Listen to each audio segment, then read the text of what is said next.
வணக்கம் ஃப்ரெண்ட்ஸ். பஞ்சாயத்து செயலர் 2025 அதை பற்றி ஒரு சில முக்கியமான டீட்டெயில் பார்க்க போகிறோம். இதுக்கு முன்னாடி ஒரு வீடியோ போட்டிருக்கேன். நம்ம மெம்பர்ஷிப்பில் தான் போட்டிருக்கேன். கோர்ட்டில் கடைசி என்ன நடந்துச்சு அப்படிங்கிற அப்டேட் அதில் தான் இருக்குது. ஸோ அது எதனால் போட்டிருக்கேன் அப்படிங்கிறதே அதில் தான் காரணம் சொல்லியிருக்கேன். ஸோ இனிமேல் ஒரு சில வீடியோஸ் முக்கியமான விஷயங்கள் சம்மந்தப்பட்ட மற்ற சேனலில் நீங்கள் பார்க்க முடியாத சில முக்கியமான டீட்டெயில்ஸ்லாம் வந்து இந்த மாதிரி பெய்டு மெம்பர்ஷிப்பில் தான் வரப்போகுது. இந்த வீடியோ வந்து ஃப்ரீ தான். ஒரு சில வீடியோ அந்த மாதிரி வரப்போகுது. சப்ஸ்கிரைப் பண்ணிக்கிங்க, மெம்பராகவும் ஆகி. ஆனால் கொஞ்சம் உங்களோட விருப்பம் தான், அது ஓன் டிசிஷன் தான். எல்லாமே ஒரு விதமான சப்போர்ட்டு தான். ஸோ அதுக்கான ரீசன்ஸ் சொல்லியிருக்கேன், பார்த்துங்க. ஸோ இதில் நம்ம என்ன பற்றி பார்க்க போகிறோம் அப்படின்னு பார்த்தீங்கன்னா, இப்போ வந்து ஒரு ரெக்ரூட்மெண்ட் ப்ராசஸ்ன்னு சொல்லிட்டு ஒரு வேலைக்கு வந்து, இந்த வேலைக்குன்னு இல்லை, பொதுவாக எந்த வேலைக்குமே கவர்மெண்ட் ஜாப்பில் வந்து ஒரு ரெக்ரூட்மெண்ட் ப்ராசஸ் வந்து ஸ்டார்ட் பண்ணிட்டாங்கன்னா, ஸ்டார்ட் பண்ணி அதில் 2-3 ஸ்டெப்பு வச்சுருப்பாங்க. ஒன்று வந்து எழுத்து தேர்வுன்னு வச்சுருப்பாங்க, நேர்முக தேர்வுன்னு வச்சுருப்பாங்க, எழுத்து தேர்வு 2 விதமாக வச்சுருப்பாங்க. அந்த மாதிரி நிறையா மெத்தட்ஸ் இருக்கும். ஷார்ட் லிஸ்ட் பண்ணுவாங்க, அந்த மாதிரி டாக்குமெண்ட் வெரிஃபிகேஷன், இந்த மாதிரி நிறைய மெத்தட்ஸ் இருக்கும். இது எல்லாமே முதல்ல உங்களுக்கு அறிவிப்பில் கொடுத்துருவாங்க. இது எந்த மாதிரி நாங்கள் எடுக்க போகிறோம் அப்படிங்கிறதெல்லாம் வந்து ஒன்று ஜிஓவாக வெளியிட்டுருவாங்க, இல்லை நோட்டிஃபிகேஷனாக வெளியிட்டுருவாங்க.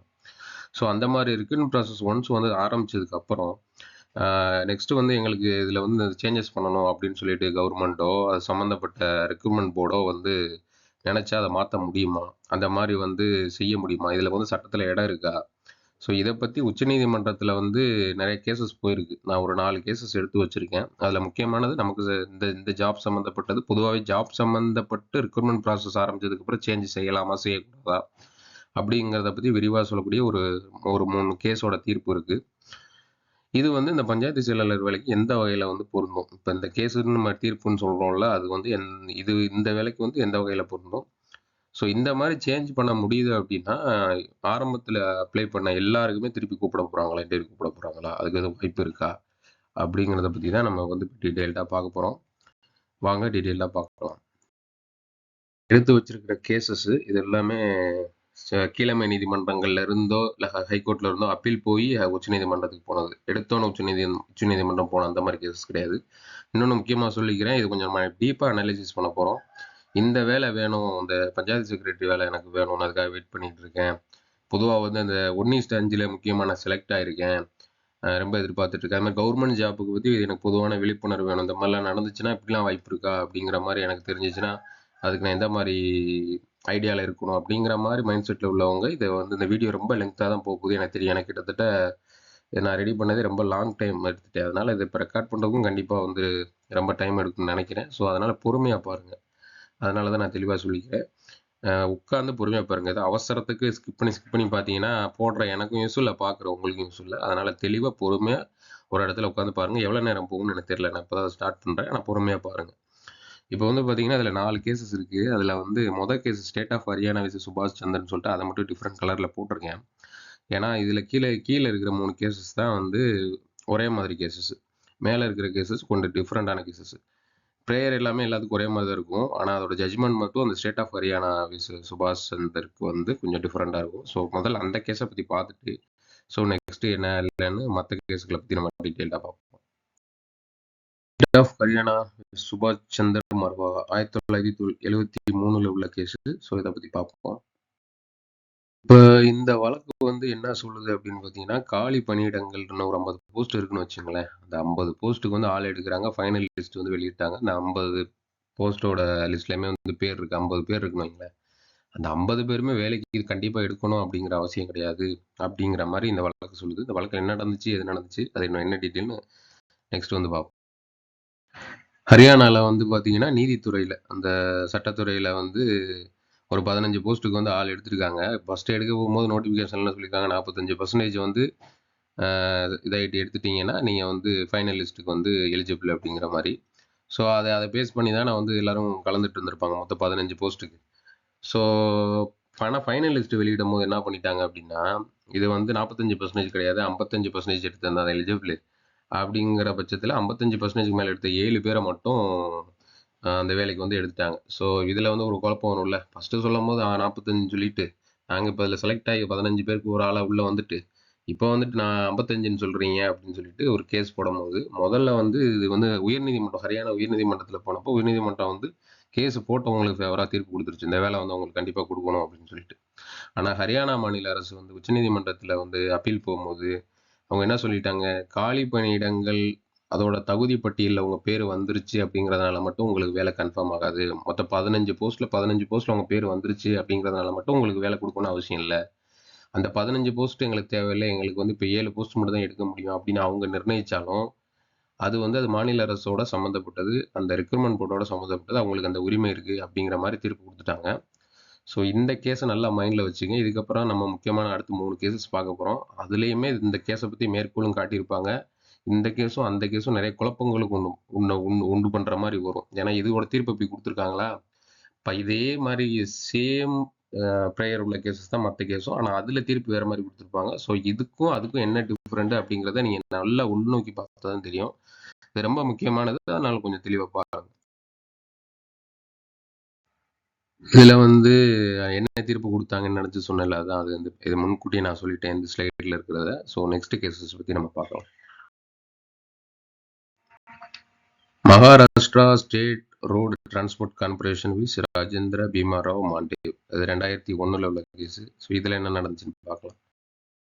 இந்த கேஸ் வந்து நான் ஏற்கனவே சொன்ன மாதிரி உச்சநீதிமன்றத்தில் தான் கொடுக்கப்பட்ட தீர்ப்பு இந்த வழக்குக்கு. ஸோ இதில் வந்து இதோட மெயின் இது என்ன ஜட்ஜ்மெண்ட் கொடுத்தாங்கன்னு இதை போட்டிருக்கேன் பார்த்துங்க. ஆட்சேர்ப்புக்கான தகுதியோ இல்லை தேர்வு விதியோ ஒரு தேர்வு செயல்முறை பாதியிலே அல்லது ஏற்கனவே தொடங்கிய பின்னர் மாற்ற முடியாது அப்படிங்கிறத. வழக்கு தீர்ப்பு பெருசாக இருக்கும். அவங்களோட ஷார்ட் அண்ட் ஸ்வீட்டாக சொல்கிறதுனா, ஒரு ரிக்ரூட்மெண்ட் ப்ராசஸோ அது சம்மந்தப்பட்ட எக்ஸாம் ரூல்ஸோ அது வந்து அந்த ப்ராசஸ் ஸ்டார்ட் பண்ண பாதியிலே மிட்டிலேயோ இல்லை ஆரம்பித்த ஸ்டார்டிங் ஸ்டேஜ்லேயோ வந்து மெட்டிலே மாற்ற முடியாது. அது தொடங்கிய பின்னர் ஒன்ஸ் வந்து அது தொடங்கிய பின்னரும் மாற்ற முடியாது அப்படிங்கிறத அவங்க சொல்லிடுறாங்க. ஸோ இது என்ன கேஸ், எதனால் போடப்பட்டது, என்ன டிஸ்கஷன் நடந்து என்ன தீர்வு கொடுத்தாங்கிறத அடுத்து பார்க்கலாம். ஸோ இந்த கேஸில் வந்து பார்த்தீங்கன்னா, மகாராஷ்டிராவில் வந்து மாநில சாலை போக்குவரத்து கழகத்தில் வந்து ஒரு வேலைக்கான விண்ணப்பம் போடப்பட்டிருந்திருக்கு. ஃபஸ்ட்டு ஒரு புதிய சர்க்குலரோ ஒரு நோட்டிஃபிகேஷனோ அரசாணை வெளியிட்டிருப்பாங்கல்ல, அதில் வந்து குறிப்பிட்ட மெத்தட் வந்து போட்டு வந்திருக்காங்க. இந்த மாதிரி மெத்தடில் தான் எடுப்போம், இதுக்கு மார்க் இப்படி அப்படிங்கிற மாதிரி. ஸோ ஆனால் ஃபைனல் ரிசல்ட் வரும்போது வந்து வேற ஒரு சர்க்குலர் வேற ஒரு அரசாணை மாதிரி வெளியிட்டு இது வந்து டிஃப்ரெண்ட்டாக மாற்றிருக்காங்க, மார்க்கோடதே டிஃப்ரெண்ட்டாக. அதனால முதல் சர்க்குலர் படி செலக்ட் ஆன நிறைய பேர் வந்து இதில் வந்து பாதிக்கப்பட்டிருக்காங்க. அதில் ராஜேந்திர பீமா மாண்பே உட்பட ஒரு 9 பேர் வந்து இந்த ஃபைனல் ரிசல்ட் அந்த பட்டியலை வந்து எதிர்த்து வழக்கு தொடர்ந்து வந்திருக்காங்க. அதில் வந்து போன கேஸ் மாதிரி தான் உயர்நீதிமன்றம் வந்து கேஸ் போட்டவங்களுக்கு சார்பாக வந்து இது நீ புது சர்க்குலரை வந்து மாற்றி அமைச்சதை வந்து ஏற்றுக்கிற முடியாதுன்னு சொல்லிட்டு தீர்ப்பை கொடுத்துருந்துருக்காங்க. ஸோ இந்த சாலை போக்குவரத்து கழகம் வந்து உச்சநீதிமன்றத்தில் மேல்முறையீடு போயிருக்கு. அந்த போன கேஸை மைண்டில் வச்சுட்டு பண்ணியிருப்பாங்களா என்னன்னு தெரியல. உச்சநீதிமன்றத்தில் வந்து மேல்முறையீடு போயிருந்துட்டு வந்திருக்காங்க. ஸோ நெக்ஸ்ட் என்ன நடந்துச்சுன்னு பார்ப்போம்.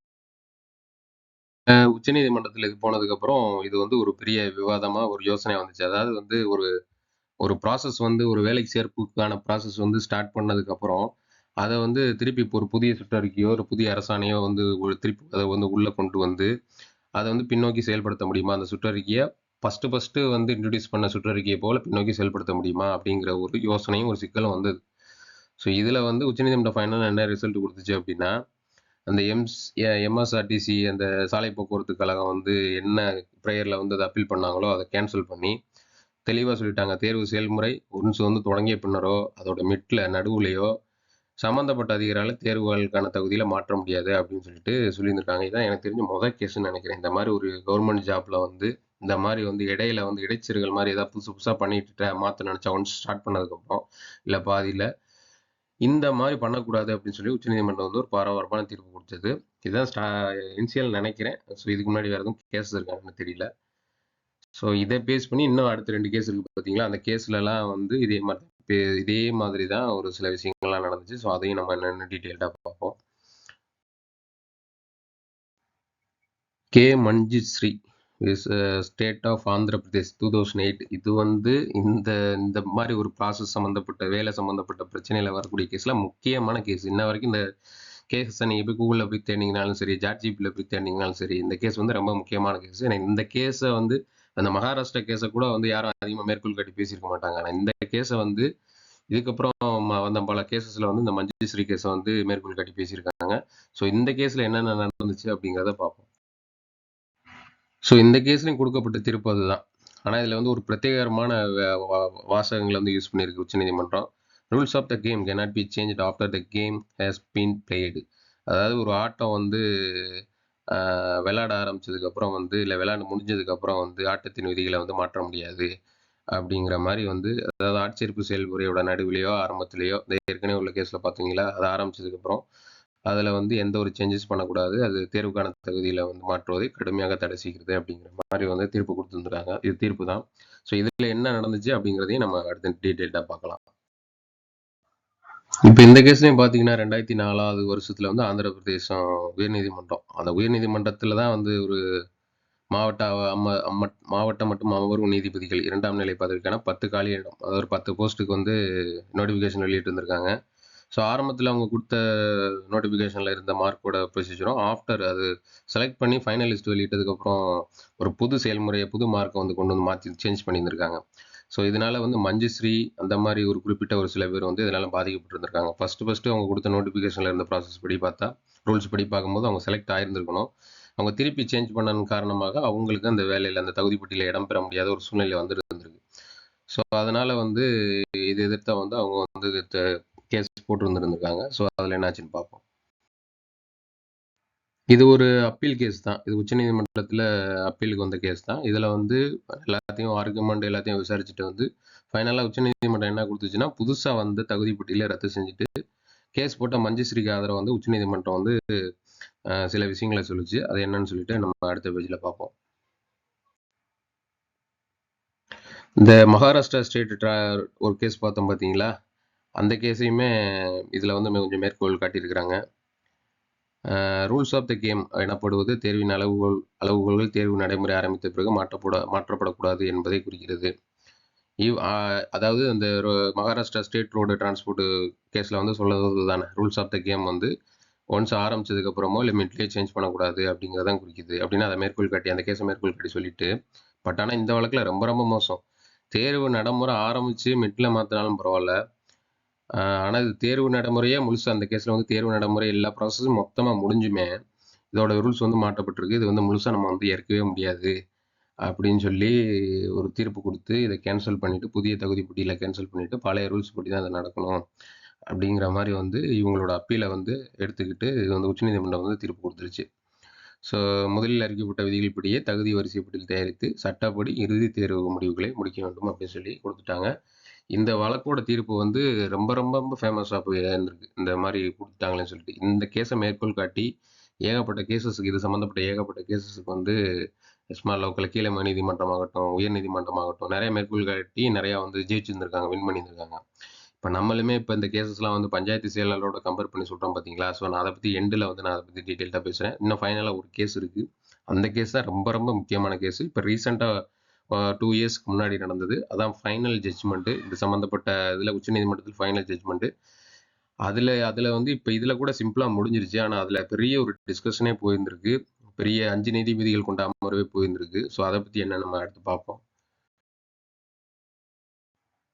ஸோ தேஜ் பிரகாஷ் பதாக் வெஸ் ராஜஸ்தான் ஹைகோர்ட், இது வந்து ரொம்ப ரொம்ப ஒரு முக்கியமான ஒரு கேஸ். இதுதான் ஃபைனல், ஒரு 2 வருஷத்துக்கு முன்னாடி நடந்த ஃபைனல் ஜட்ஜ்மெண்ட் வந்த கேஸ். 2013 ஆரம்பிச்சு ஒரு 11 வருஷம் நடந்திருக்கு. கீழே நீதிமன்றம், உயர் நீதிமன்றம், உச்ச நீதிமன்றம்னு இது நிறையா நாள் இழுத்துட்டே போயிருந்திருக்கும் போல. பட் ஆனால் இந்த கேஸில் வந்த ஜட்ஜ்மெண்ட் வந்து ரொம்ப ரொம்ப முக்கியமான ஜட்ஜ்மெண்ட். இதுக்கு முன்னாடி இந்த மகாராஷ்டிரா அப்புறம் அந்த சுபாஷ் சந்திரா மர்வாகா அவரோட கேஸ் ஸ்டார்டிங்கில் 1973 வந்த கேஸு, அப்புறம் மகாராஷ்டிரா டிரான்ஸ்போர்ட்டு, அப்புறம் வந்துட்டு இப்போ வந்து குறிப்பாக சொல்லலாம் மஞ்சுஸ்ரீ கேஸு. ஸோ இந்த மாதிரி பல கேஸ், ஏன்னா மஞ்சுஸ்ரீ கேஸில் வந்து ஒரு ஒரு ப்ராசஸ் ஆரம்பிச்சதுக்கப்புறம் வந்து மிட்லையும் சேஞ்ச் பண்ணக்கூடாது, முடிவுலையும் சேஞ்ச் பண்ணக்கூடாது, ஆரம்பிச்சது அதை ஃபாலோ பண்ணிடணும் அப்படின்னு சொல்லி மகாராஷ்டிரா டிரான்ஸ்போர்ட்லேயும் மஞ்சுஸ்ரீ கேஸ்லேயும் வந்து உச்சநீதிமன்றம் தீர்ப்பு கொடுத்துருச்சு. ஆனால் சுபாஷ் சந்திரா மர்வாகா கேஸில் வந்து அது உங்களுக்கு பார்த்துருப்பீங்க, ஆரம்பத்திலே அதை அந்த கேஸை நான் சொன்னேன். அதுலேயும் அதே மாதிரி தான் சேஞ்சஸ் நடந்திருக்கு. பட் ஆனால் அதுக்கு வேற விதமான ஒரு விஷயத்த சொல்லி அதுக்கு வந்து ஆப்போசிட்டாக மகாராஷ்டிரா டிரான்ஸ்போர்ட் அண்டு மஞ்சுஸ்ரீ கேஸுக்கு ஆப்போசிட்டாக வந்து அதில் தீர்ப்பு கொடுத்துருக்காங்க. ஆனால் தான் ஸ்டார்டிங்கில் வந்து 1973 வந்து தீர்ப்பு கொடுத்துருக்காங்க. ஸோ இப்போ இந்த வழக்கில் வந்து இதையும் போட்டு குழப்பியிருக்காங்க. சுபாஷ் சந்திரா மர்வாகாவோட கேஸில் வந்து இதே மாதிரி தான் நடந்துச்சு. ஆனால் பார்த்தீங்கன்னா அது வந்து அதில் வேற மாதிரி தீர்ப்பு கொடுத்துட்டாங்க தானே. கவர்மெண்ட்டுக்கு ஆஜராகவே, அதாவது ரெக்ரூட்மெண்ட் போர்டுக்கு சாதகமாகவே வந்து தீர்ப்பு கொடுத்துட்டாங்கல்ல. மஞ்சுஸ்ரீ கேஸில் வந்து தீர்ப்பு கொடுத்த நீதிபதிகள் வந்து சுபாஷ் சந்திரா மர்வாகோட கேஸை வந்து பார்க்கல, அதனால தான் மஞ்சுஸ்ரீ கேஸில் வந்து அந்த மாதிரி கொடுத்துட்டாங்கன்னு சொல்லிட்டு பெரிய குழப்பமே போயிருந்திருக்கு. ஸோ அதை பற்றி நம்ம பார்ப்போம். இது முக்கியமான கேசஸ். ஸோ இந்த கேஸ்லையுமே வந்து பார்த்தீங்கன்னா ஃபைனல் ஜட்ஜ்மெண்ட் என்னமோ வந்து same as Manjusree case Maharashtra transport கேஸில் வந்த மாதிரி தான் வந்திருந்தது. அதாவது ஒரு ஆட்சேர்ப்பு விதியை வந்து பாதியிலையோ இல்லை வந்து அது முடிஞ்சதுக்கு அப்புறமா மாற்றக்கூடாது அப்படின்னு சொல்லிட்டு. ஆனால் இதில் என்ன நடந்துச்சு, இது எவ்வளோ பெரிய இன்னும் நிறைய பாயிண்ட்ஸ் சொல்லியிருக்காங்க. அது என்னன்னு நம்ம டீட்டெயில்டாக பார்க்கலாம். இப்போ வந்துட்டு இதுலேயும் ராஜஸ்தான் உயர்நீதிமன்றம் தான் வேலைக்கு ஆள் எடுத்திருக்காங்க. டிரான்ஸ்லேட்டர் பண்ணிட்டு 13 போஸ்ட் 2009 வந்து போட்டு நோட்டிஃபிகேஷன் போட்டுருக்காங்க. இதே மாதிரி தான் சேம் ஆரம்பத்தில் வந்து ஒரு இத்தனை மார்க் எடுத்திருந்த எலிஜிபிள் அந்த மாதிரி சொல்லிட்டு, அப்புறம் வந்து ஃபைனலாக வந்து கடைசியாக வந்து தகுதி பட்டியல் வரும்போது வந்து அதோட தான் மாற்றி இருந்திருக்காங்க, சேஞ்ச் பண்ணியிருந்திருக்காங்க. அதனால் வந்து 21 பேர் விண்ணப்பதாரர்கள் வந்து அப்ளை பண்ணியிருந்திருக்காங்க. அதில் 13 காலி பணியிடங்கள் எடுக்காமல் வெறும் 3 பேர் மட்டும் தான் எடுத்துருந்துருக்காங்க. ஸோ இது வந்து அது பாதிக்கப்பட்டவங்க வந்து உயர்நீதிமன்றத்தில் வந்து முறையீடு பண்ணியிருந்திருக்காங்க. பட் ஆனால் அது அவங்களுக்கு சாதாரண முடியாமல் அதை வந்து தள்ளுபடி பண்ணிட்டாரு நீதிபதி. ஸோ அதோட உச்சநீதிமன்றத்தில் வந்து பாதிக்கப்பட்டவங்க வந்து மேல்முறையீடு பண்ணியிருந்திருக்காங்க. ஸோ அதில் என்ன நடந்துச்சுன்னு அடுத்து பார்ப்போம். ஸோ இந்த கேஸில் வந்து பார்த்தீங்கன்னா மிகப்பெரிய டிஸ்கஷன், மிகப்பெரிய கன்ஃபியூஷன்ஸ்லாம் போயிருந்துருக்கு. நான் ஏற்கனவே சொன்ன மாதிரி மஞ்சுஸ்ரீ கேஸு, இந்த மகாராஷ்டிரா டிரான்ஸ்போர்ட் கேஸில் ஒரு விதமான தீர்ப்பு, சுபாஷ் சந்திர மர்மகா ஹரியானா மாநிலம் அதில் வந்து ஒரு விதமான ரெண்டுமே ஒரே மாதிரி ப்ரேயரு கம்ப்ளைண்ட்டு. ஆனால் கொடுக்கப்பட்ட ஜட்ஜ்மெண்ட் வந்து வேறு வேறு. ஸோ இதுக்கு வந்து ஆர்குமெண்ட் பண்ண அட்வொகேட்ஸ்லாம் வந்து மஞ்சுஸ்ரீ கேஸுக்கு இது பண்ண ஜட்ஜஸ் வந்து சுபாஷ் சந்திர அதை பார்க்கல, சுபாஷ் சந்திர தான் கரெக்டுன்னு ஒரு தரப்பு, மஞ்சுஸ்ரீ தான் ஒரு கரெக்டுன்னு ஒரு தரப்பு, இந்த மாதிரி நிறைய குழப்பங்கள்லாம் போயிட்டு இருந்திருக்கு. ஸோ இதனால் இதிலே குழப்பமான நீதிபதிகள் என்ன பண்ணியிருந்திருக்காங்கன்னா, ஃபைனலாக 5 நீதிபதிகள், அதாவது 3 நீதிபதிகள் இருந்த உச்சநீதிமன்றத்தில் டிஸ்கஷன் போய் கன்ஃபியூஷன் ஆகி இதை வந்து 5 நீதிபதிகள் இருக்கக்கூடிய அரசியலமைப்பு அமர்வுக்கு இதை வந்து பரிந்துரை பண்ணி சேஞ்ச் பண்ணியிருந்திருக்காங்க. ஸோ அதுக்கப்புறம் அவங்க என்ன இதெல்லாம் நல்லா யோசிச்சுட்டு ஃபைனலாக என்ன முடிவு பண்ணியிருக்காங்க அப்படிங்கிறத நெக்ஸ்ட் பார்ப்போம். இல்லை, அவங்க கொடுத்த ஜட்ஜ்மெண்ட் தான் ரொம்ப ரொம்ப ரொம்ப முக்கியமான ஜட்ஜ்மெண்ட். ஏன்னா ரொம்ப வருஷம் இழுத்து ஒரு 3 ஜட்ஜஸ் இருக்கிற அவங்களும் கன்ஃபியூஸ் ஆகி அதுக்கப்புறம் 5 ஜட்ஜஸுக்கு போய் அவங்க நிறைய டிஸ்கஷன் பண்ணி தான் அந்த தீர்ப்பை கொடுத்துருக்காங்க. மஞ்சுஸ்ரீ கேஸ்லேயோ மகாராஷ்டிரா டிரான்ஸ்போர்ட் கேஸ்லேயோ வந்து சுபாஷ் சந்திர மர்வா கேஸ்ல இந்த மாதிரி நடக்கல. அதனால இந்த கேஸை வந்து ரொம்ப ஒரு வரலாற்று சிறப்புமிக்க தீர்ப்புன்னு சொல்லலாம். இதை பேஸ் பண்ணி தான் இனிமேல் எந்த வேலை இந்தியாவிலையும் சரி, தமிழ்நாட்டிலும் சரி, ஒரு மாநிலங்களையும் சரி, எந்த வேலைகளை வந்து இந்த மாதிரி சம்மந்தப்பட்ட குளறுபடிகள் நடந்துச்சுன்னா இதை மேற்கோள் காட்டி அதை கேஸ் போடுறவங்க வென் பண்ணிட்டு போயிடலாம் அப்படிங்கிற மாதிரி தான். ஸோ இதில் என்ன நடந்துச்சு அப்படின்னா, உச்சநீதிமன்றம் ஃபைனலில் என்ன சொல்லியிருக்கு அப்படின்னா, ஒரு ரெக்ரூட்மெண்ட் ப்ராசஸ் அப்படிங்கிறது வந்து அறிவிப்பு வெளியிட்டு அந்த காலி பணியிடம் வந்து ஃபில் ஆகிற வரைக்குமே செயல்படும் அப்படிங்கிறதா, அது பேர் தான் ஆட்சேர்ப்பு செயல்முறை. ஒரு வேலைவாய்ப்பு அறிவிப்பு வந்து அட்வர்டைஸ்மெண்ட் கொடுத்துட்றாங்கல்ல, அதிலிருந்து அந்த காலி பணியிடம் ஃபில் பண்ணுற வரைக்கும் அது தொடரும் ரெக்ரூட்மெண்ட் ப்ராசஸ் அப்படின்னு சொல்லியிருக்கிறாங்க. இதில் வந்து ரெக்ரூட்மெண்ட் ப்ராசஸ்க்கான அந்த தகுதி, அந்த தேர்வு பட்டியலில் இடம்பெறக்கூடிய இந்த ரூல்ஸ் அண்ட் ரெகுலேஷனு எல்லாமே வந்து பார்த்தீங்கன்னா, இந்த ஆட்சேர்ப்பு ப்ராசஸ் நடந்துட்டு இருக்கும்போது மாற்றவே முடியாது அப்படிங்கிற மாதிரி சொல்லியிருக்கிறாங்க. இன்னொன்று முக்கியமானது என்னென்னா, இப்போ ஏதாவது சேஞ்சஸ் பண்ணணும், வேறு வழியே கிடையாது அப்படிங்கிற மாதிரி இருந்தாலுமே சேஞ்சஸ் பண்ணவே முடியாதுங்க கிடையாது. சேஞ்சஸ் பண்ணலாம். ஆனால் அந்த சேஞ்சஸ் வந்து எப்படி பண்ணியிருக்கணும், முன்னாடி இன்ஃபார்ம் பண்ணியிருக்கணும். முன்னாடி நோட்டிஃபிகேஷனில் வந்து அறிவிப்பு கொடுக்கும் போதே, நாளைக்கு வந்து இந்த மாதிரி ஒரு சூழல் வருங்கிற பட்சத்தில் நாங்கள் இதை சேஞ்ச் செய்கிறதுக்கான வாய்ப்புகள் உள்ளது அப்படிங்கிற மாதிரி ஒரு ப்ராப்பரான இது முன்னாடி அறிவிப்புலேயே அவங்க கொடுத்துருந்தா மட்டும்தான் சேஞ்ச் பண்ண முடியும். அப்படியுமே ஒரு வேலை அதுலேயுமே என்ன சொல்லியிருக்காங்க, சேஞ்ச் பண்ணுறது வந்து சட்டத்தின் ஆர்டிகல் 14க்கு உட்பட்டு ஆர்டிகல் 14 வந்து பாகுபாடு இல்லாமல் எல்லாருக்கும் எல்லாம் கிடைக்கணும்னு சொல்கிறது ஆர்டிகல் 14. நமக்கு வீடியோவில் நிறைய டைம் அதை சொல்லியிருக்கோம். அதுக்கு உட்பட்டு இருக்கணும் அப்படிங்கிறத சொல்லியிருக்காங்க. நல்லா புரிஞ்சுக்குங்க. ஆட்சேர்ப்பு ப்ராசஸ் நடந்ததுக்கு அப்புறம் எதையுமே எந்த சேஞ்சஸுமே பண்ண முடியாது. ரூல்ஸ் அண்ட் ரெகுலேஷன் எதுவுமே சேஞ்ச் பண்ண முடியாது. ஆனால் சேஞ்ச் பண்ண வேண்டிய கட்டாயங்கிறது ஒரு சூழல் வருதுங்கிற பட்சத்தில் முன்கூட்டியே நீங்கள் இப்போ கொடுக்கப்பட்ட நோட்டிஃபிகேஷன்லையோ இல்லை அரசாணையிலையோ அதை பற்றி நீங்கள் சொல்லியிருந்துருக்கணும். சொல்லியிருந்தா மட்டும்தான் அதை சேஞ்ச் பண்ண முடியும் அப்படிங்கிற மாதிரி சொல்லியிருக்காங்க. பெரும்பாலும் வேலைக்கு நோட்டிஃபிகேஷன் போடுற எந்த ஒரு அறிவிப்புலையுமே வந்து நாளைக்கு வந்து இந்த பர்சன்டேஜ் இந்த மார்க்லாம் நாளைக்கு வந்து சேஞ்ச் ஆகிறதுக்கு வாய்ப்பு இருக்குது, டேர்ம்ஸ் அண்ட் கண்டிஷன் ஆஃப்லையும் போடவே மாட்டாங்க. வேலைகளுக்கு இந்த மாதிரி போட மாட்டாங்க. அவங்க ஏதாவது ஒன்று சொல்லிட்டாங்கன்னா அது இப்படி தான் இருக்கும். நாளைக்கு மாற்றப்படும், சேஞ்ச் செய்யப்படும், அந்த மாதிரி எதுவும் நோட்டிஃபிகேஷன் வந்துச்சுன்னா பார்க்குற எல்லாரும் உஷாராக இருந்துங்க. நாளைக்கு கோர்ட்டு கேஸ்ன்னு போச்சுன்னா கூட நம்ம வந்து அதில் வின் பண்ண முடியாது. ஏன்னா இந்த மாதிரி ஒரு ஃபைனல் ஜட்ஜ்மெண்ட் இப்போ 2024 கொடுத்துட்டாங்க. இப்போ இதை நம்ம பஞ்சாயத்து செக்ரட்டரியோடு எடுத்து பார்க்கும்போது நோட்டிஃபிகேஷன்லையும் இங்கே அரசாணையிலையும் வந்து பார்த்தீங்கன்னா அந்த மாதிரி நாளைக்கு வந்து இந்த பர்சன்டேஜ் மார்க் இதெல்லாம் சேஞ்ச் பண்ணுறதுக்கு வாய்ப்புகள் உள்ளதுங்கிற மாதிரி எந்த ஒரு பாயிண்ட்டுமே சொல்ல கிடையாது. இது போக வேறு ஏதாவது கவர்மெண்ட் ஜாப் வந்தாலும் இதை வந்து மைண்டில் வச்சுட்டு விண்ணப்பிக்கக்கூடிய மாணவர்கள் வந்து அதை கருத்தில் எடுத்துக்கோங்க. ஸோ முக்கியமாக வந்து இந்த மஞ்சுஸ்ரீ கேஸும் சுபாஷ் சந்தர் மர்வா கேஸும் தான் ரெண்டுமே கன்ஃபியூஸ் ஆகிட்டு இருந்தது. ஸோ அதுக்கு என்ன சொல்லிட்டாங்க அப்படின்னா, அது வேற கேஸு, இது வேற கேஸு. அது வந்து மஞ்சுஸ்ரீ கேஸில் வந்து சொல்லப்பட்ட விஷயங்கள் வேற, சுபாஷ் சந்திர மர்வா கேஸில் சொல்லப்பட்ட விஷயங்கள் வேற. அதில் வந்து தேர்வு பட்டியலில் இடம்பெறும் உரிமை பற்றி மஞ்சுஸ்ரீ கேஸில் பேசுகிறாங்க. இதில் வந்து காலி பணியிடங்கள் வந்து அது வந்து கவர்மெண்ட்டுக்கு எந்த அளவுக்கு உரிமை இருக்குது, தகுதி பட்டியலில் பேர் வந்ததாலே மட்டுமே வேலை கிடைச்சிருமா அப்படிங்கிற அந்த உரிமையை பற்றி பேசுதுன்னு சொல்லிட்டு இது ரெண்டும் முரண்பட வேண்டியதில் வேற வேற கேஸ் அப்படிங்கிற மாதிரி அவங்க வந்து முடிவு பண்ணிட்டாங்க. ஸோ அடுத்து நெக்ஸ்ட் சில பாயிண்ட் சொல்லியிருக்காங்க. என்ன சொல்லியிருக்காங்கன்னு பார்ப்போம். இப்போ இதில் என்ன சொல்லியிருக்காங்க அப்படின்னா, அந்த ஒரு ரெக்ரூட்மெண்ட் ப்ராசஸ் பண்ணக்கூடிய ரெக்ரூட்டிங் பாடிஸ் இருக்குல்ல, ஆட்சேர்ப்பு நடத்த அமைப்புகள், அவங்க வந்து அந்த ஒரு அறிவிப்பு கொடுக்கும்போது அதோட ரூல்ஸ் அண்ட் ரெகுலேஷன்லாம் வந்து அவங்களே இது பண்ணிக்கலாம், அவங்களே டிசைட் பண்ணிக்கலாம். ஆனால் அது எல்லாமே வெளிப்படையாக இருக்கணும், தனிச்சையாக இருக்கக்கூடாது, பாகுபட்டதாக தான் இருக்கணும் அப்படிங்கிற மாதிரி சொல்லியிருக்காங்க. ஒருவேளை சில அறிவிப்புகள், வேலைவாய்ப்பு அறிவிப்புகளில் வந்து முதல்ல வந்து எந்தெந்த மாதிரி மெத்தடில் எந்த மாதிரி பர்சன்டேஜ் இன்டர்வியூ, எழுத்து தேர்வு இப்படிலாம் எடுக்க போகிறோங்கிற அறிவிப்பு கொடுக்காம சைலண்டாக இருந்துட்டாங்கன்னா, அந்த ப்ராசஸ் போயிட்டு இருக்கிற மிட்டில் வந்து அந்த நிர்வாக உத்தரவுகளை வந்து அவங்க கொடுத்துக்கலாம் அப்படிங்கிற மாதிரி சொல்லியிருக்காங்க. பட் ஆனால் இந்த உத்தரவு என்ன பண்ணணும், சேஞ்ச் பண்ணிடக்கூடாது. அதாவது ஒரு ஒரு விளையாட்டை ஆரம்பிக்கும் போது அது மிட்லேயே வந்து சேஞ்ச் நடந்து அந்த சேஞ்சஸ்னால வந்து அப்ளை பண்ணி அதில் செலெக்ஷன் லிஸ்ட்டில் ஃபைனல் லிஸ்ட்டில் வர்றவங்களுக்கு பாதிப்பு வராத அளவுக்கு இருக்கணும் அந்த மாதிரி உத்தரவு. ஸோ அதையும் நம்ம மைண்டில் வச்சுக்கிறணும். ஸோ அதை சொல்லியிருக்கிறாங்க. அடுத்து முக்கியமானது, அடுத்த 6வது பாயிண்ட் தான் முக்கியமானது. ஏன்னா இது வந்து சுபாஷ் சந்திர மர்வாகா நான் ஸ்டார்டிங்கில் ஒரு கேஸ் சொல்லியிருந்தேன்ல, அந்த கேஸ். ஏன்னா அந்த கேஸும் மஞ்சுஸ்ரீ கேஸும் ரெண்டு கன்ஃபியூஸ் ஆகி தான் அந்த 3 ஜட்ஜிலேருந்து 5 ஜட்ஜுக்கு போய் பெரிய விவாதமாகி ஒரு ஃபைனல் ஜட்ஜ்மெண்ட்டாக கொடுத்து வந்திருக்காங்க. ஸோ அதையும் அந்த கேஸ் சம்மந்தப்பட்ட ஒரு பாயிண்டையும் சொல்லியிருக்காங்க. ஒருத்தவங்களோட பேர் வந்து இந்த ஃபைனல் லிஸ்ட்டில் வந்துட்டதால மட்டுமே அவங்க வேலை அவங்களுக்கு கன்ஃபார்மாக கொடுக்கணும்னு கிடையாது அப்படின்னு. இதை நீங்கள் பார்க்குறவங்களுக்கு ரொம்ப கன்ஃபியூஸ் ஆகும். மஞ்சுஸ்ரீ, மகாராஷ்டிரா டிரான்ஸ்போர்ட் கேஸு, இந்த தேஜ் பிரகாஷ் கேஸு இதெல்லாம் ஒரு தனியாக போகும், ஒரு ரூட்டில் போகும். இந்த சுபாஷ் சந்திர மர்வா கேஸு ஒரு ரூட்டில் போகும். ரெண்டுமே ப்ரேயர் என்னமோ ஒன்று தான். ஆனால் கொடுக்கப்பட்ட தீர்ப்புகள் வேறு வேறு. பட் ஆனால் இதில் வந்து அவங்க என்ன சொல்ல வர்றாங்க அப்படின்னா, இப்போ வந்து நான் டிஃப்ரெண்ட் சொல்கிறேன், நல்லா பார்த்துக்குங்க. ஒரு 50 காலி பணியிடம் இருக்குது. அதுக்கு 5 லட்சம் பேர் அப்ளை பண்ணுறான். அந்த 5 லட்சம் பேரில் அப்படி எக்ஸாம் வச்சு நேர்முக தேர்வு வச்சு ஒரு 50 பேர் வந்து ரெடி பண்ணிடுறான்னு வைங்களேன். ஒரு ஃபைனலிஸ்ட்டு வந்துடுது, நாங்கள் 50 பேரை எடுத்துட்டோம் அப்படின்னு சொல்லிட்டு. இப்போ இதில் சுபாஷ் சந்திர கேஸில் வந்து நீங்கள் எப்படி எடுத்துக்கணும் அப்படின்னா, இதில் கவர்மெண்ட் என்ன பண்ணுது, 50 பேர் எடுத்துட்டாங்க. ஆனால் எங்களால் இப்போ 20 காலி பணியிடம் மட்டும் தான் ஃபில் பண்ண முடியும், மீதி 30 வந்து இப்போதைக்கு ஃபில் பண்ண முடியாது, அது நிதிச்சுமை, பொருளாதார பிரச்சனை, அது அரசு நிர்வாக காரணங்கள் அப்படிங்கிற மாதிரி கவர்மெண்ட் சொல்லிருச்சுன்னா கவர்மெண்ட்டுக்கு அதுக்கு அதிகாரம் இருக்குது. காலி பணியிடங்கள் 50 பேரை எடுத்துட்டோம், தேர்வு பட்டியலில் போட்டுட்டோங்கிறதுக்காண்டி 50 பேர் எடுக்கணுங்கிறது ரூல்ஸ் அவங்களுக்கு கிடையாது. அவங்களால 20 தான் எடுக்க முடியும்னா மீதி 30 பெண்டிங்கில் போட்டு 20 எடுக்கலாம் அப்படிங்கிற மாதிரி சொல்கிறாங்க. ஆனால் மஞ்சுஸ்ரீ கேஸில் நீங்கள் இதை கொண்டு வந்தீங்க அப்படின்னா, 50 பேரையுமே இப்போ நாங்கள் எடுக்க போகிறோம், 50 பேருமே எங்களுக்கு தேவை.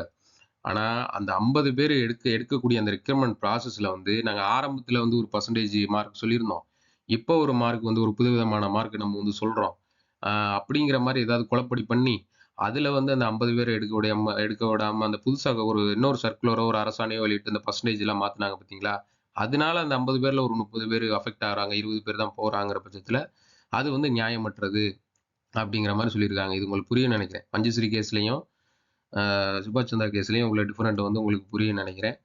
இடைச்செருகல்ங்கிறது எதுவும் சேஞ்ச் பண்ணிடக்கூடாது. இப்போ எக்ஸாம்பிளுக்கு பஞ்சாயத்து செக்ரட்டரி எடுத்துட்டீங்க அப்படின்னா, முதல்ல வந்து ஆரம்பத்தில் வந்து என்ன போட்டிருந்தாங்க, 10th மார்க் பேஸ் பண்ணி ஒரு 85%. அதில் வந்து ஷார்ட் லிஸ்ட் பண்ணி 1:5ங்கிற மெத்தடில் ரேங்கிங் லிஸ்ட் வந்து வெப்சைட்டில் வெளியிட்டாங்க. இது வந்து ஸ்டேஜ் 1. ஸ்டேஜ் 2 வந்து அந்த 1:5 உள்ளவங்களை இன்டர்வியூ கூப்பிட்டு அந்த 5 பேரில் ஒரு ஆள், அது 5 பேர், அந்த இன்டர்வியூக்கு 15 மார்க்கு, அந்த 5 பேரில் ஒரு ஆள் செலக்ட் பண்ணுறாங்க. எப்படி செலக்ட் பண்ணுறாங்க, அந்த ஃபஸ்ட்டு வந்து உள்ள 85 மார்க்கும் இந்த இன்டர்வியூவில் வந்து 15 மார்க் 100 மார்க் இது பண்ணி மெரிட் லிஸ்ட் வெளியிட்டு பண்ணுறாங்க. ஸோ இது வந்து ப்ராசஸ் நம்ம வெளியிட்டுட்டாங்க முன்னாடியே. இப்போ இந்த கேஸோட ஜட்ஜ்மெண்ட் வச்சு பார்க்கும்போது வந்து அவங்க ஸ்டார்டிங்கில் சொல்லலை, நாங்கள் வந்து நாளைக்கு ஃபியூச்சரில் இந்த விதிகளை மாற்றுறதுக்கான வாய்ப்புகள் உள்ளங்கிற பாயிண்ட்டும் சொல்லலை. அது ஒரு முக்கியமான பாயிண்ட்டு.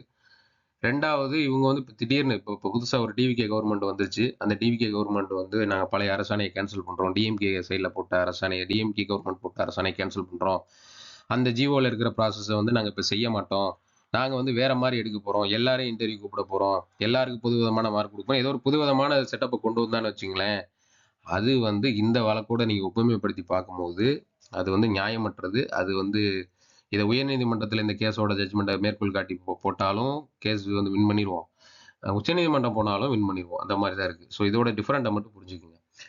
இப்போ இப்போ சுபாஷ் சந்திர கேஸோட ஒப்பிட்டு வந்து நான் அதை சொல்கிறேன் பாருங்கள். இந்த பஞ்சாயத்து செக்ரட்டரி மொத்தம் 1483 போஸ்ட் இருக்கா.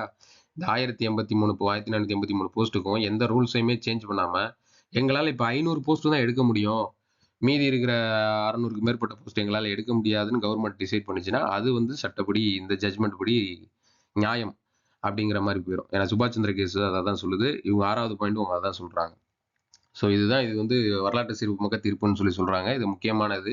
ஏன்னா மஞ்சுஸ்ரீ கேஸில் இருக்கிற பாதியும் சுபாஷ் சந்திர மர்வா கேஸில் இருக்கிற கொஞ்சம் பாதியும் கலந்து மிக்ஸ் ஆகி ஒரு ஃபைனல் ஜட்ஜ்மெண்ட்டாக கொடுத்துருக்காங்க. ஸோ வந்து தெளிவாக புரிஞ்சுக்குங்க. இதுதான் கேசஸ். இது கொஞ்சம் வீடியோ லெங்க்த்தாக தான் போயிருந்திருக்கும். இது ஆனால் புரியலைன்னா திருப்பி ஒரு டைம் பாருங்க, இல்லை எனக்கு இதில் கமெண்ட்ல கூட போடுங்க, நான் கிளியராக சொல்கிறேன். ஸோ எல்லாருக்கும் எல்லாம் புரிஞ்சிருக்கும்னு நினைக்கிறேன். நான் தெளிவாக இதுக்கு நான் நிறையவே டைம் ஸ்பெண்ட் பண்ணிக்கிறேன். பார்க்குற உங்களுக்கு ஏதோ அருன்னு பிளேடை போட்டு அறுக்கிற மாதிரி இருக்கலாம். ஆனால் இதுக்கு நிறைய டைம் ஸ்பெண்ட் பண்ணி எந்தெந்த இது கேசஸ்லாம் பார்த்தீங்கன்னா ஒவ்வொரு கேஸ் 40 பக்கம் 50 பக்கம்னு போகும். எல்லாத்தையும் எடுத்து நம்ம தனித்தனியாக ஒரு வீடியோ போட்டாலே அது பல மணி நேரம் போகும். எல்லாத்தையும் எக்ஸ்பிளைன் பண்ண முடியாது. முக்கியமான பாயிண்ட்ஸ் எடுத்து முக்கியமான தீர்ப்புகள், அது என்ன கேஸ், அதோட மோட்டிவ் என்ன அப்படிங்கிறத மட்டும் தனித்தனியாக எடுத்து நிறைய அதுக்கு டைம் ஸ்பெண்ட் பண்ணியிருக்கேன், சாதாரணமாக இல்லை. ஸோ உட்காந்து பொறுமையாக பாருங்கள். ஏதோ அவசரத்துக்கு ஸ்கிப் பண்ணி பார்க்காதீங்க. இன்னொன்று சில விஷயங்கள் பார்த்தா புரியாமல் இருக்கிறதுக்கு எனக்கே மண்டை குழம்பிருச்சு இந்த கேஸுகளில். ஸோ அதனால் நானே நல்லா தெளிவாக எல்லாம் அண்டர்ஸ்டாண்ட் பண்ணிட்டு தான் இந்த வீடியோ போட்டிருக்கேன். ஸோ இது வந்து பஞ்சாயத்து செக்ரட்டரியோட கேஸோட நீங்கள் கம்பேர் பண்ணி பார்த்தீங்கனாலும் சரி, இல்லை வேறு எந்த கவர்மெண்ட் ஜாப்பு கம்பேர் பண்ணி பார்த்தீங்கனாலும் சரி, இந்த ஜட்ஜ்மெண்ட் தான் வந்து ரிஃப்ளெக்ட் பண்ணும். ஸோ உங்களுக்கு தெளிவாக புரிஞ்சிருக்கும்னு நினைக்கிறேன். இது வந்து இப்போ எல்லாரும் இன்டர்வியூ கூப்பிடுவாங்களா, கூப்பிட மாட்டாங்களா, கூப்பிடுறதுக்கான வாய்ப்பு இருந்தால் சட்டப்படி தப்பா இல்லையா, ஜட்ஜ்மெண்ட் என்ன சொல்லுது அப்படிங்கிறதெல்லாம் நீங்கள் பார்த்துருப்பீங்க.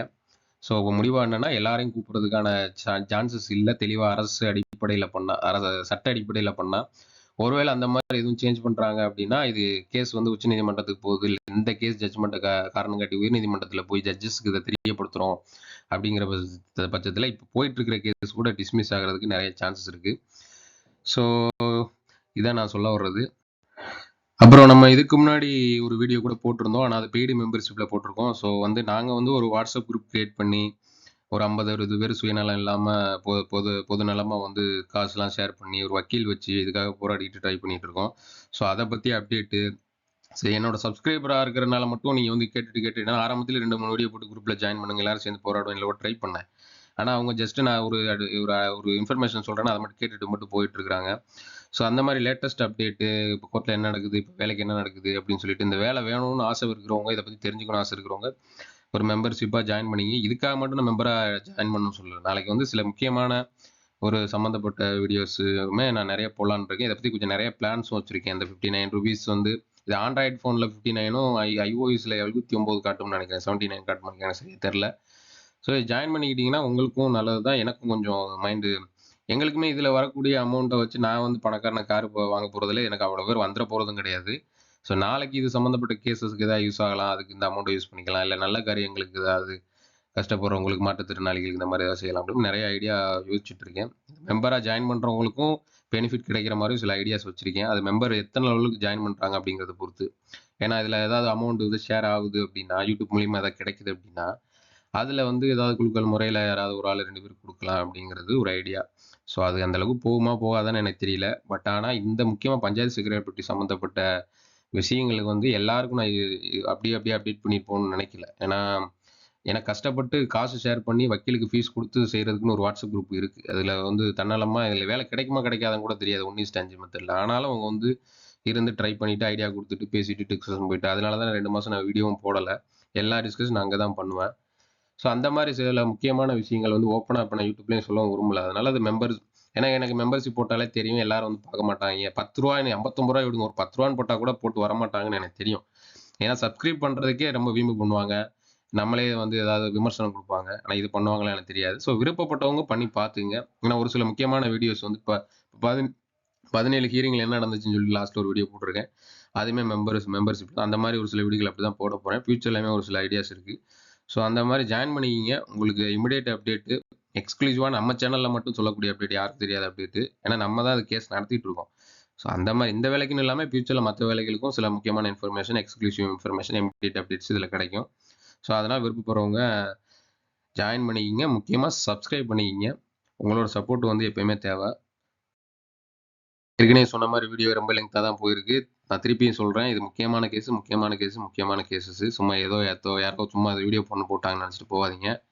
ஸோ விருப்பம் வரவங்க மெம்பராக ஜாயின் பண்ணிக்கிங்க. விருப்பம் இல்லாதவங்க ஜஸ்ட் ஒரு சப்ஸ்கிரைபாவது பண்ணிக்கிங்க. என்னோட இன்ஃபர்மேஷன் நான் இதுக்கு கொடுத்த டெடிகேஷன் நிறைய டைம் ஸ்பெண்ட் பண்ணி உங்களுக்குலாம் அண்டர்ஸ்டாண்ட் ஆச்சு. கண்டிப்பாக ஒரு நிறைய டைம் ஸ்பெண்ட் பண்ணி தான் எடுத்து கூட்டுவான்னு புரிஞ்சிச்சு அப்படின்னா சப்ஸ்கிரைப் பண்ணிங்க, மெம்பர் ஆகிக்கிங்க, சப்போர்ட் பண்ணுங்கள். இது வந்து சாதாரணமாக ஒரு 5 நிமிஷத்தில் முடியக்கூடிய விஷயம் கிடையாது. So anyway please subscribe our channel. Thanks for வாட்சிங். Keep support.